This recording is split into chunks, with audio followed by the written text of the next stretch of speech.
Good evening, guys. I'm Dr. Sushant Dhawan, MD Anesthesia and Critical Care Physician, currently practicing in Agra. Few months back, we started this initiative of Team Cure and Care to help COVID patients with home care packages and online consultations 24/7, and these are still going on. अब हम चाहते हैं कुछ set of series of lecture शुरू करने के लिए, जिससे हम जनरल पॉपुलेशन को उन टॉपिक्स पे अवेयर कर पाएँ जिस पे आज बात करना बहुत ज़रूरी है. उसमें से एक टॉपिक आज का है post covid complications and recovery. As doctors we always say prevention is better than cure. और जिस फेज से हम लोग अभी बाहर निकल के आ रहे हैं, अभी 4-5 दिन पहले लॉकडाउन भी ख़त्म हुआ है, तो इसका हमको बहुत ज़्यादा यूज़ करना है. हम लोग इन 4 चीज़ों को जब फॉलो करेंगे तो हम अपने आप को और अपने परिवार को इस चीज़ से बचा के रख सकते हैं, कोरोना से बचा के रख सकते हैं, और हम लोग पूरी कंट्री को वापस उस फेज़ में जाने से रोक सकते हैं. And that is VSMS. V is for victory, V is for vaccinations. Go and get yourself vaccinated. अपने आप को, अपने परिवार को वैक्सीन लगवाइए. अपने बाकी रिलेटिव्स, अपने फ्रेंड्स, अपने नेबर्स को बोलिए कि प्लीज़ जाके वो वैक्सीन लगवाएं. तभी हम इस चीज़ पे विक्ट्री पा सकते हैं. Second most important thing is sanitization. अपने हाथों को सैनिटाइज रखना है. हाथों को हर 2 घंटे में साबुन से धोना है. सैनिटाइजर का यूज़ करना है. M इज़ फॉर मास्क का प्रॉपर यूज़. जब भी घर से बाहर निकलें तो प्लीज़ मास्क डबल यूज़ करें. घर आके मास्क को प्रॉपर तरीके से रखें. बच्चों के रीच से इसको बाहर रखें.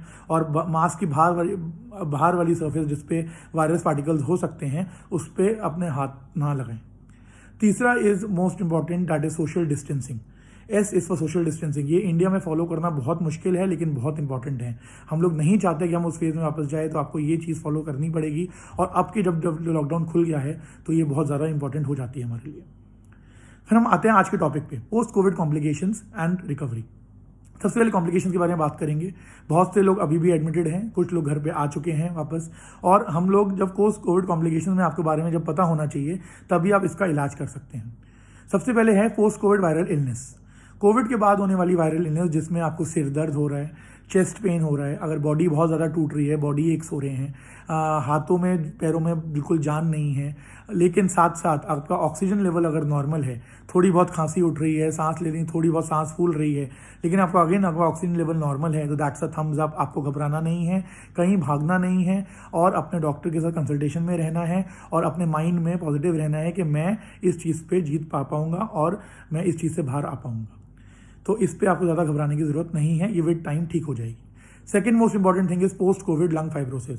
ये उन पेशेंट में देखा जा रही है जो कि it's a very rare phenomena, सब में नहीं होती है. तो अगर आप घर पे आ चुके हैं, 92-93% सैचुरेशन है, आप बहुत टाइम तो ऑक्सीजन में नहीं रहे हैं, बहुत टाइम तो हॉस्पिटल में नहीं रहे हैं, तो प्लीज़ अपना दिमाग से ये चीज़ निकाल दीजिए कि आपको हो सकती है.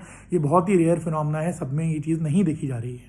जो patient moderately to severely affected थे, जो ICU में रहे हैं, जिनको बहुत long term high flow oxygen लगा है, उनमें ये चीज़ ज़रूर हो सकती है. फाइब्रोसिस मतलब लंग का वो हिस्सा बिल्कुल काम करना बंद कर देता है, सख्त हो जाता है, वहाँ पे ऑक्सीजन नहीं पहुँचती है, ऑक्सीजन डिफ्यूज़ नहीं हो पाती है, तो वहाँ पे उनका बहुत रिकवरी के फेज़ में भी उनका ऑक्सीजन लेवल ऊपर तक नहीं आ पाता है, उनको हाई फ्लो ऑक्सीजन ज़रूरत होती है, और वही पेशेंट्स फाइब्रोसिस में लैंड अप कर सकते हैं या फिर डिफ्यूज़ लंग डिसीज़ में लैंड अप कर सकते हैं. तो इसका हमको ध्यान रखना है और अपने डॉक्टर के साथ रेगुलर कंसल्टेशन में रहना है. Third most important cheese is post Covid thrombotic complications. जैसे देखा गया है, सब बोल रहे हैं कि साइटोकाइन स्टॉर्म होता है लेट कोविड में. तो जब बॉडी में इन्फ्लेमेशन होता है, उसी तरह जब इन्फ्लेमेशन ब्लड वेसल्स में पहुंचता है तो वो खून को गाढ़ा कर देता है. उसी तरह हम लोग डी डाइमर का वैल्यू देखते रहते हैं, जिससे खून के गाढ़े होने की हमको शंका या पता चलता है. तो जब ये चीज़ें बढ़ती हैं तो ऑक्सीजन की कमी हो सकती है कुछ ऑर्गन में, जहाँ पे खून का प्रवाह कम हो जाता है या रुक जाता है. तो उस टाइम हमको रेड फ्लैग साइंस के बारे में ध्यान रखना है. रेड फ्लैग साइंस जैसे लेफ्ट साइड चेस्ट में बहुत सीवियर पेन होना, लेफ्ट हैंड में पेन होना, गले में पेन होना, जबड़े में पेन होना, सिर में बहुत ज़्यादा हेडेक होना, या फिर इसके अलावा बॉडी की एक साइड एकदम से वीकनेस हो जाना, पैरालिसिस में चले जाना, ट्रंक प्रोट्रूड होकर डेविएट हो जाना, या फिर सिर में बहुत दर्द उठना. तो ये सब चीज़ें हो सकती हैं जो कि रेड फ्लैग साइंस आपको बताएं, और आपको इस टाइम पर या किसी फिजिशियन या न्यूरोफिजिशियन या न्यूरोसर्जन पे जाके या कार्डियोलॉजिस्ट जाके आपको कंसल्ट करना चाहिए और अपने आप को इस चीज़ से रोकना चाहिए. ठीक है. अभी हम लोग जब देख रहे हैं कि हम लोग बहुत कंसल्टेंट्स, बहुत डॉक्टर्स ब्लड थिनर्स चालू करते हैं जो moderately to severe affected patient होते हैं. उसका रीज़न यही होता है कि ब्लड को गाढ़ा होने से हमको रोकना है. लेकिन इसकी जो प्रॉब्लम होती है, ये बहुत अच्छी या बहुत सेफ मेडिसिन नहीं होती हैं. तो ये आप बिल्कुल विदाउट कंसल्टेशन ऑफ डॉक्टर नहीं लेनी है, और जब भी डॉक्टर इसको रोकने को कहे तो इसको रोक देना है. और इन थ्रोम्बोटिक कॉम्प्लिकेशन में जो हार्ट पेशेंट्स होते हैं या फिर जो हाइपरटेंसिव पेशेंट होते हैं, डायबिटीज़ के पेशेंट होते हैं, बीपी के पेशेंट होते हैं, क्रॉनिक किडनी डिसीज़ के पेशेंट होते हैं, उनमें देखे जाने की कैपेसिटी ज़्यादा है, या पेशेंट जो बहुत ज़्यादा ओवरवेट होते हैं उनमें तो दिख सकती है। तो इस पर भी ज़्यादा आपको, अगर आप इन सब चीज़ों से दूर हैं तो आपको ये होने की शंका कम है या चांसेस कम है। चौथी चीज़ मैं बात करना चाहूँगा पोस्ट कोविड कफ के बारे में।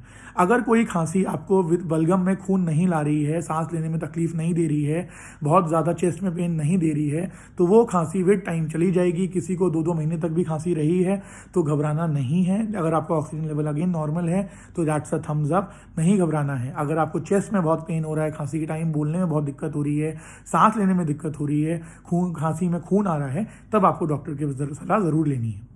पांचवी चीज़ है पोस्ट कोविड वीकनेस होना बहुत ज़्यादा आम बात है। बॉडी एक कैटाबॉलिक स्टेट में चली जाती है, बहुत टाइम तक ये वीकनेस रहेगी आपकी बॉडी में। अगर आपकी बाकी सब चीज़ें नॉर्मल चल रही हैं, आपके वाइटल सारे ठीक हैं, बीपी शुगर नॉर्मल है, तो प्लीज़ घबराइए मत। इस चीज़ में भी ज़्यादा ध्यान नहीं देना है, ज़्यादा आपको खान पान में ध्यान देना है, रिकवरी में ध्यान देना है, जिसके बारे में मैं आगे बताऊँगा, और आप इस चीज़ से जल्दी बाहर आ सकते हैं। फिर जो लास्ट चीज़ मैंने रखी है वो कॉम्प्लिकेशन में बात करने के लिए, जो कि आज का सबसे करंट रेड हॉट टॉपिक है, that is the fungal infection mucormycosis. सबसे पहले तो ये जान लीजिए, it is not a new disease, it is a rare disease, जो कि अब बहुत ज़्यादा केसेस बढ़ रहे हैं। उसके कॉजेज बहुत सारे हो सकते हैं। It can be multifactorial, antibiotic का लॉन्ग टर्म यूज़ होना, बहुत टाइम तक हॉस्पिटल में रहना, बहुत टाइम तक ऑक्सीजन थेरेपीज़ का यूज़ होना, गंदी पाइप्स, गंदे पानी का यूज़ होना, या फिर डायबिटीज़ रहना किसी पेशेंट को जो अनकंट्रोल्ड हो, ये सब चीज़ें, या कोई पेशेंट जो ट्रांसप्लांट का पेशेंट हो, जिनकी इम्यूनिटी पहले से कम हो, या पहले से कोई इम्यूनोसप्रेसिव ड्रग्स पे हो, उनमें ये ज़्यादा डिसीजेज देखी जा रही हैं। या फिर अगेन ये एक ऑब्जर्वेशन है, अभी ये चीज़ प्रूव नहीं हुई है, जो पेशेंट वैक्सीनेटेड नहीं है उनमें ये चीज़ देखी जा रही है। तो please go get yourself vaccinated. तो ये हो सकता है कि म्यूटेंट स्ट्रेन ऑफ कोविड के चक्कर में हो, जिसके बारे में मैं डिटेल में अलग से एक स्लाइड बनाऊंगा, अलग से एक लेक्चर दूंगा। नेक्स्ट लेक्चर में आपको म्यूकरमाइकोसिस के बारे में डिटेल में बताऊंगा। तो ये भी एक कॉम्प्लिकेशन है। इसके कुछ रेड फ्लैग साइन, जैसे आंखों में एकदम से रेडपन आना, रेडनेस आना, बहुत ज़्यादा चेहरे में पेन होना, जबड़े में पेन होना, आपको रात को जो ऐसा पेन जो रात को सोने ना दे, या चेस्ट में पेन होना एकदम से, this can be red flag science of mucormycosis. और अगेन आपको फिर किसी कान नाक गले के डॉक्टर से, किसी फिजिशियन से, या आँख के डॉक्टर से मिलके आपको इसकी डायग्नोसिस करवानी है। Early diagnosis can be a very good treatment option for mucormycosis. हमें इसको रोकना है ज़्यादा फैलने से। अब हम बात करेंगे रिकवरी में। रिकवरी फेज में सबसे इंपॉर्टेंट होता है खाना और पान। सबसे पहले स्टे हाइड्रेटेड, जितना ज़्यादा पानी का यूज़ करेंगे, पानी 2.5 से 3 लीटर पानी पिएंगे, तो that will remove all the toxins from your body. आपकी किडनी की हेल्थ के लिए बहुत इंपॉर्टेंट होता है। ज़्यादा से ज़्यादा देखा जा रहा है कि कोविड पेशेंट्स में गैस्ट्रिक प्रॉब्लम्स होती हैं, एसिडिटी होती है, तो आपको डाइट में हाई प्रोटीन डाइट लेनी है, लेकिन स्मॉल फ्रीक्वेंट मील लेनी है, एकदम से बिंज ईटिंग नहीं करनी है। इसके अलावा आपको नट्स पे ज़्यादा ध्यान देना है, प्रोटीन्स पे ज़्यादा ध्यान देना है। तो ये तो हुई खाना और पान की बात। सबसे मोस्ट इंपॉर्टेंट टॉपिक जो रिकवरी में है, that is your lung exercises. आपको रिकवरी फेज में उठ के भागना दौड़ना नहीं शुरू करना है, क्योंकि थ्रोम्बोटिक कॉम्प्लिकेशन आपको पीछे दिमाग में रखनी है। अगर किसी को बहुत टाइम तक ऑक्सीजन थेरेपीज पे रहा है, तो उसका हो सकता है कि अभी ऑक्सीजन ठीक आ रहा हो, लेकिन ज़्यादा अगर आप एक्सरसाइज करेंगे तो वो ऑक्सीजन एकदम से गिर सकता है और आपको कॉम्प्लिकेशन हो सकती हैं। आपको सिर्फ लंग एक्सरसाइज पर ध्यान देनी है, जिसमें से 3 लंग एक्सरसाइज जो मैं आपको बताता हूँ। That is 6 minute walk test. दिन में आपको 2 बार चलना है 6 मिनट के लिए। आपको ऑक्सीजन लेवल पहले और बाद में देखना है। अगर वो 92 93 के ऊपर है, then you are very good to recover.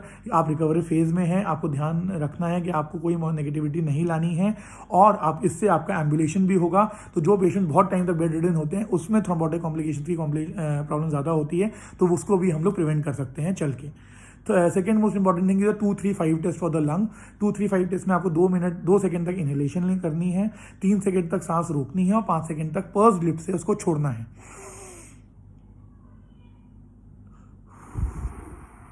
जब आप ये करते हैं तो लंग्स में आपके एल्विलाई होते हैं, गुब्बारे होते हैं, वो बंद होने से रोकते हैं और आपकी ऑक्सीजन कैपेसिटी बढ़ती है। इसके अलावा एक ब्रेथ होल्डिंग टेस्ट होता है। जब आप सांस लेके रखेंगे और उसको रोक के रखेंगे, तो आपके सांस लेने के जितने भी गुब्बारे होते हैं लंग्स में, वो फूल जाते हैं और उसको बंद होने की प्रक्रिया उसकी रुक जाती है। तो अगेन ये आपकी ऑक्सीजन कैपेसिटी में हेल्प कर सकता है। तो उसको आपको 10 सेकेंड, 15 सेकेंड, 20 सेकेंड तक बढ़ाना है। डेली इसको करना है 5 से 6 बार। 25 सेकेंड, 30 सेकेंड के ऊपर नहीं रोकनी है, क्योंकि उसके अगेन कॉम्प्लिकेशन हो सकते हैं। और इसलिए आपको तो जब ये आपका लंग्स पर आप आराम से 15 से 20 सेकंड तक सांस रोक सकते हैं, 20 से 25 सेकंड तक रोक सकते हैं और आपको कोई कॉम्प्लिकेशन नहीं होते हैं, कोई भी चक्कर वगैरह नहीं आते हैं, तो ये सोच के चलिए कि आपके लंग्स 85 to 95% रिकवर हो चुके हैं। और अपना इसके अलावा आपको रेस्पिरेटरी रेट पे ध्यान रखना है, आपको जितना हो सके पेट के बल सोना है, करवट से सोना है, अगेन वो भी act as a natural ventilator और आपको वो रिकवर होने में हेल्प करेगा। तो प्लीज़ ये आज का लेक्चर था कॉम्प्लिकेशन और रिकवरी पे। इसके अलावा आपको जो भी लेक्चर आगे आपको चाहिए, जिन आप चाहते हैं जिन टॉपिक की बात करूँ, आप प्लीज़ मेरे कमेंट बॉक्स पे छोड़िए। Please like share and subscribe to my channel, ताकि मैं ज़्यादा से ज़्यादा लोगों पे पहुंच सकूं और मैं अवेयरनेस प्रोवाइड करा सकूं। Be safe, be at home, get yourself vaccinated and please follow VSMS। Thank you.